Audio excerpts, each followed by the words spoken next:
Кудайдын чакырыгы 9 август.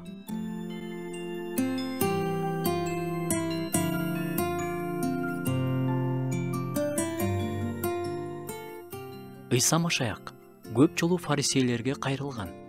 Фарисейлер ошол убактагы диний агымдын өкүлдөрү болгон. Азыр фарисей дегенде эки жүздүү, начар адам деп түшүнөбүз.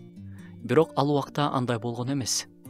Фарисей абдан үлгүлүү, ондугун убагында берген, тез орозо кармаган, таптаза кийинип, баардыгын туура кылган адамдар болгон. Коомдо фарисейлерге теңелгенге аракет кылышчу. Бирок Ыйса аларды карап туруп, азаматтар, көп нерсеге жетишиптирсиңер. Бул үчүн көп нерседен баш тарттырсыңар деген жок. Ыйса аларга эки жүздүүлөр, идиштин сыртын таза кармаганга аракет кылып жатасыңар. Сыртын гана түздөп жатасыңар деген. Ичиңерде болсо ач көздүк, куулук, эки жүздүүлүк. Биздечи, бизде кандай? Көбүнчө сыртыбызды түздөп, тигини кий, муну кийбе, чачыңды мындай тараба, иштер деп жаткан жокпузбу? Бул жаманбы? Жок, жаман деле эмес. Бирок эң биринчиден ички адамыбыздын абалын оңдогонубуз жакшы. Сыртыбыздан күлүп, учурашып, алабалды сурап жатабыз. Бирок ичибизден кабыл албастык, жактырбоо болуп жаткан жокпу?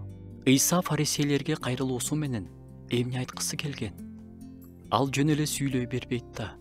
Ал эч кимди соттобойт дагы. Ыйса аларга сүйгөндүктөн кайрылган. Анткени катардагы күнөөкөр адамдардын ашкерелениши оңой. Ал эми өзүн жогору сезген, эч кынтыксызмын деп ойлогон адам менен андай эмес. Алар өтө коркунучтуу абалда. Ошондуктан Ыйса скальпель алып, ириңдеген жараны ачып, дарылагысы келип жатат. Фарисейлердей болуп сыртын эле карай берип, жалаң мактоо гана уга берип, кынтыксызмын деп калгандан Кудай сактасын. Дайыма ички адамыбыздын абалын текшерип туралы.